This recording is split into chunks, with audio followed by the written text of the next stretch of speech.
Ďakujem za slovo. Milé publikum, milí folkloristi, priaznivci tradičnej kultúry, členovia folklorných skupín. Dovoľte, aby som sa vám všetkým poďakovala.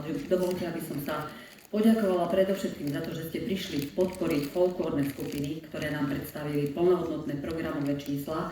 Naozaj veľká vďaka za to, že takýmto príkladným spôsobom uchovávajú tradície svojich obcí, pretože to je nesmierne dôležité v súčasnosti.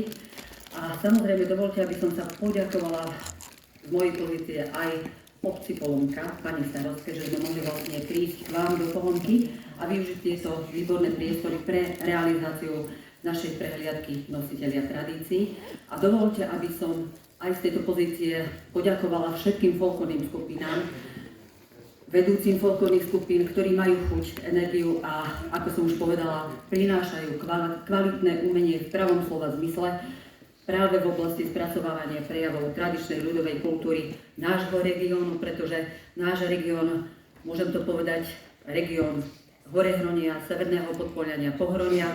Mali sme tu folklórne skupiny, ktoré nám predstavili práve prejavy z týchto regiónov.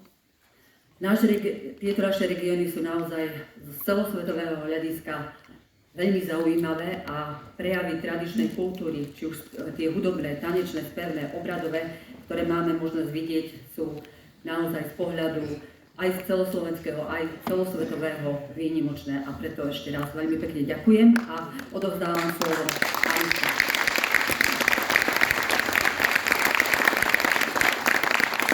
Ďakujem veľmi pekne za krásne slova. Už ste zvedaví však? Áno. Takže, len stručne na úvod. Mali sme 3 pásma. Začíname od 3., to je bronzové pásmo. Naša porota sa rozhodla bronzové pásmo v rámci dnešnej prehliadky udeliť folklórnej skupine Šajbania zo Strelník. Srdečne blahoželám.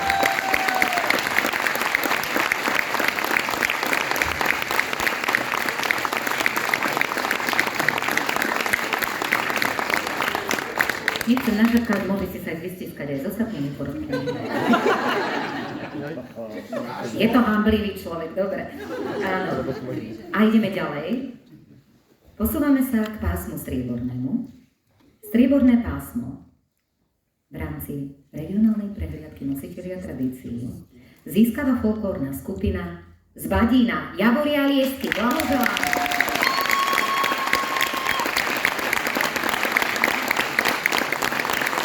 Ale to ešte nie je všetko, lebo porota sa rozhodla tejto folklórnej skupine udeliť aj špeciálnu cenu za námet a jeho komplexné spracovanie. Takže blahoželám.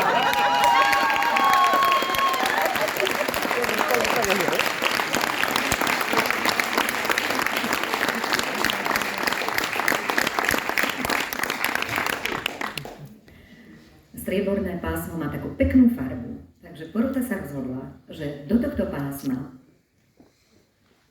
zahrnie aj ďalšiu folklórnu skupinu Horehronia, Závačan zo Závadky nad Hronom.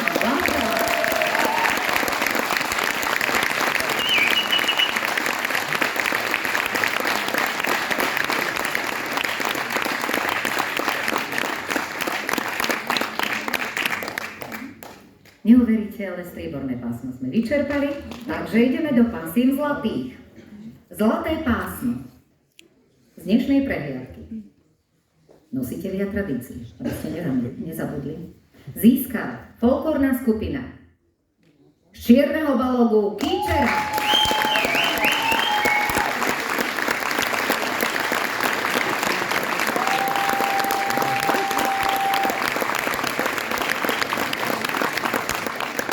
Máme tu ďalšie zlaté pásmo, ale pozor, s návrhom na postup, a ako sme vraveli, návrh na postup bude schváľovať krajská porota, to znamená porota vyššej súťaže.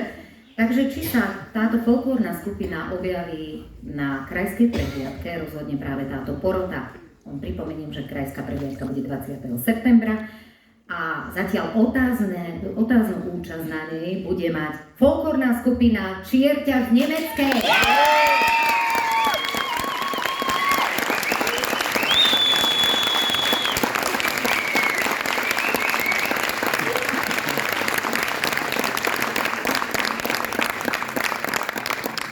máme tu jeden priamy postup a ten získavajú...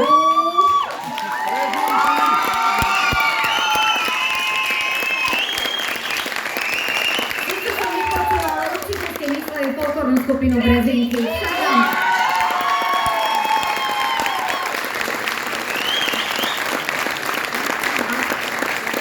Pri tejto príležitosti by som veľmi chcela oceniť dramatický výkon na lavici.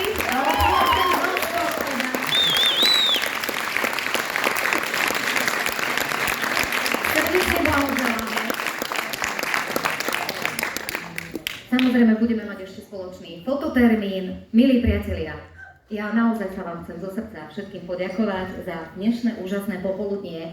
My sme videli výsledok, ale tomu predchádzalo niekoľko desiatok hodín tréningov, vôbec nájdenia motívu, námetu, spracovania a tak ďalej. Takže my sme veľmi, veľmi vďační, že ste sa tu zúčastnili v takom hojnom množstve a že ste to vlastne dotiahli do úspešného konca, pretože pre nás tá prehliadka bola zážitkom.